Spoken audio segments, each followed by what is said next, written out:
नमस्कार साथियों, तो कैसे हैं आप लोग। आपका स्वागत है एक बार फिर आपके अपने YouTube चैनल नॉन स्टॉप गुरु में। और धन्यवाद हमारी इस धरोहर के साथ जुड़ने के लिए और हमें प्यार देने के लिए।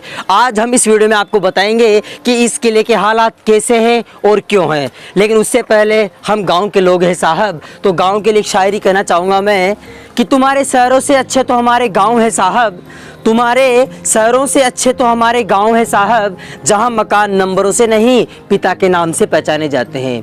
बचपन से मैं और मेरे साथी जब इस किले को देखते थे तो मन में एक जिज्ञासा उत्पन्न होती थी कि आखिर क्या है ये घर जैसा इतना बड़ा क्या है। लेकिन धीरे धीरे जब हम बड़े हुए तो हमें पता चला कि यहाँ पर राजा महाराजा रहते थे। और ये जिज्ञासा जब बढ़ती गई तो इसके बारे में हमने बुजुर्गों से भी पूछा।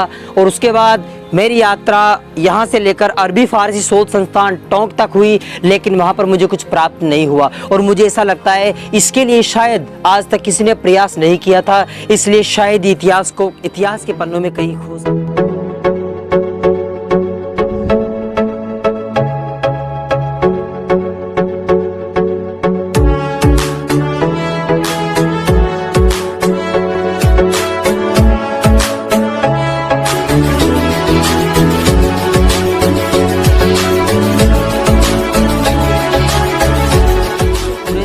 गुमसुम हुआ यह गौरवशाली किला आज ऐसे खड़ा है जैसे किसी विस्मृत सिद्धि की पुनः प्राप्ति के लिए अनुष्ठान कर रहा हो। खंडर होते जा रहे इस किले के भी कभी सुनहरे दिन थे, चांदनी रातें थी, वीरता, वैभव, सुख, संपत्ति की मंगलवारी थी, मगर आज वो यहाँ से विदा ले चुकी है और यह किला आज भी अपने उद्धार की राह देख रहा है।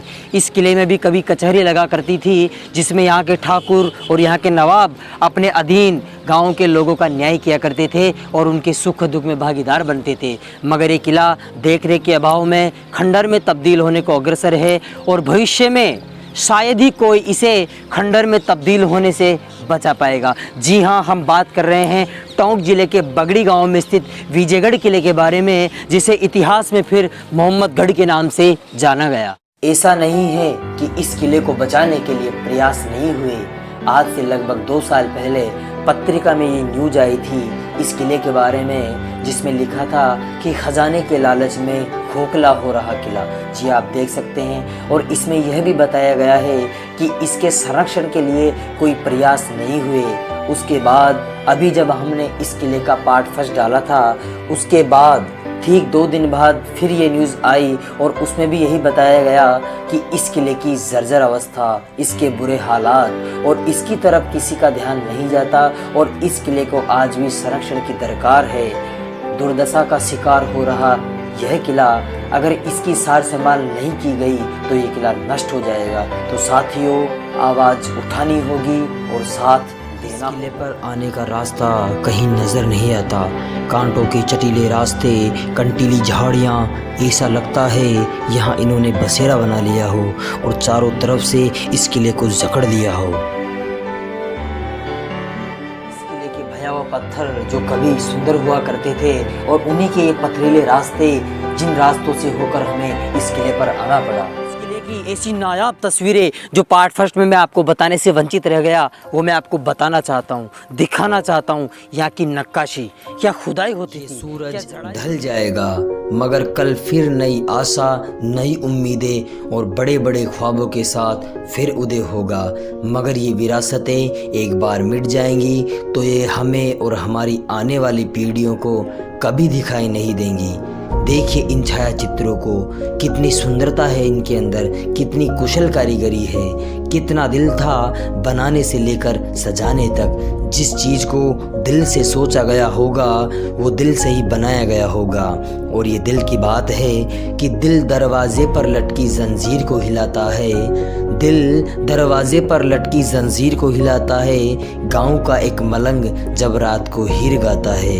ऊंची पहाड़ी पर बना ये प्राचीन और ऐतिहासिक किला लगभग 5 बीघा क्षेत्रफल में फैला हुआ विकास को तरसता और दुर्दशा का शिकार यह ऐतिहासिक बना दिया है। लेकिन ऐसी कोई बात नहीं है। लेकिन यहाँ के हालात ऐसे हैं कि सुबह सुबह लोग डब्बा लेट जा रहा है, ऐसी धारणा प्रचलित है यहाँ पर। लेकिन मैं युवा पीढ़ी से एक बात कहना चाहूँगा कि साथियों, आज तो हम इन्हें देख सकते हैं और हम इन्हें छू सकते हैं, लेकिन राजनीतिक अनिच्छा और लोगों की अपने इस विरासत के प्रति अरुचि से अगर भविष्य में समाप्त या साफ हो गए तो आगे आने वाली युवा पीढ़ी हमें सिर्फ बद्दुआ देंगी कि हमारे पूर्वज कैसे थे, वो इतने शिक्षित होने के बावजूद भी इस किले का कुछ भी नहीं करवा सके। तो मैं चाहता हूं कि मेरी ये बात पुरातत्व विभाग तक पहुंचे और युवा पीढ़ी उठो, जागो और ऐसी चिंगारी बनाओ कि वो ऐसी आग में तब्दील हो कि इस किले को हम वापस पुनर्जीवित कर सकें।